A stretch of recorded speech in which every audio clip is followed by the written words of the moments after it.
3T TV news కి స్వాగతం.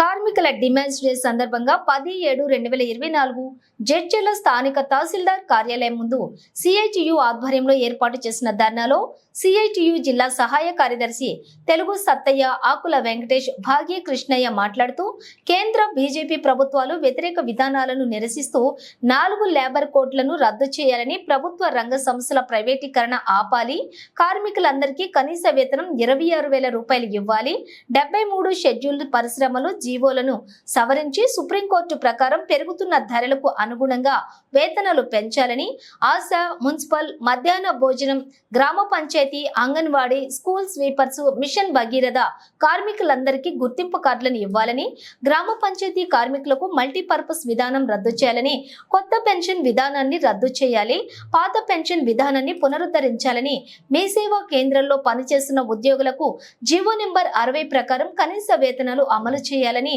ప్రభుత్వ రంగ సంస్థల్ని ప్రైవేటు వ్యక్తులను ద్వారాదత్తం చేయకూడదని డిమాండ్ చేశారు. ఈ కార్యక్రమంలోని రష్యా బేగం నుండి మున్నా, సరోజలక్ష్మి, రాజ్యలక్ష్మి, అంజమ్మ, కృష్ణ, చిట్యాల శ్రీనివాస్, విజయ్, విద్యాసాగర్ తదితరులు పాల్గొన్నారు.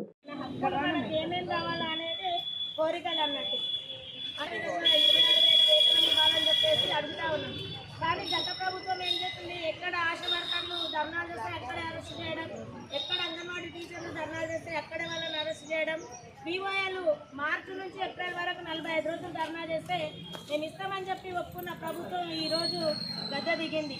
అట్లాగే ఇప్పుడు వచ్చిన ప్రభుత్వం కూడా సీతక్క మాతో సమ్మెలో అక్కడక్కడ వచ్చి మాట్లాడింది.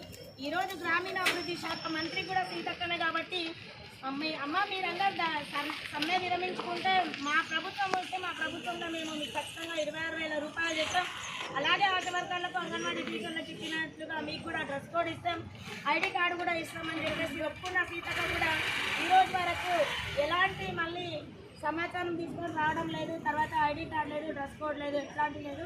మేము ఎక్కడైనా గుర్తింపు కూడా లేదు. కనీసం డిఓ అంటే ఎవరు అనుకుంటున్నారు. మహిళా సంఘం అదే 5,000 వేతనంతోనే పనిచేస్తూ ఉన్నాం ఇప్పటికీ కూడా. ఇంకా మాకు వేతనం కావాలనుకుంటే సంఘాల దగ్గర అడుక్కోవాలి, పిచ్చగాళ్ళలాగా మేము అడుక్కోవాలి వాళ్ళ దగ్గర. అమ్మ మీకు లోన్ ఇప్పించడం మాకు ఎంతో అంత ఇవ్వండి అని చెప్పేసి. అదే ఆశా వర్కర్లు వాళ్ళు రాత్రి వాళ్ళు డెలివరీ ఇప్పుడు ఉందని చెప్పేస్తే నైట్ 2 గంటలు కానీ 1 గంట కానీ వాళ్ళు హాస్పిటల్కి ఉంటారు. అంగన్వాడీ టీచర్లు చిన్న చిన్న పిల్లలు ఇళ్ళ దగ్గర తల్లిదండ్రులు శుభ్రం చేయకుండా కూడా వాళ్ళ పిల్లల్ని తీసుకొచ్చి స్కూల్లో కూర్చోబెట్టి వాళ్ళ శుభ్రం చేసి వాళ్ళ తినబెట్టి చూడాలి. అలాగే మన కార్మికులు, గ్రామ పంచాయతీ కార్మికులు మనం ఒక్కరోజు మన ఇంట్లో శుభ్రం చేసుకోకుంటే మనకు అంతా గలీజ్గా ఉంది అట్లా ఇట్లా అని చెప్తా ఉంటాం. కానీ గ్రామ పంచాయతీ కార్మికులు వాళ్ళు ఎట్లాంటి ఇది లేకుండా కూడా వాళ్ళు గ్రామాన్ని శుభ్రం చేసుకుంటూ పోతున్నారు. కాబట్టి ప్రతి కార్మికుడికి కూడా ఈరోజు ఒక గుర్తింపు అనేది ఉండాలి. ప్రతి కార్మికుడికి 26,000 వేతనం అనేది ఉండాలి.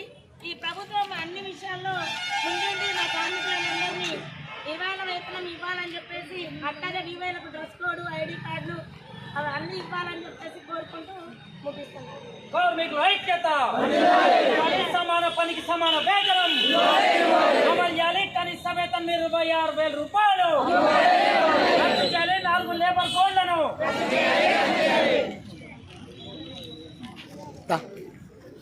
వసియా బేగం గారికి ధన్యవాదాలు.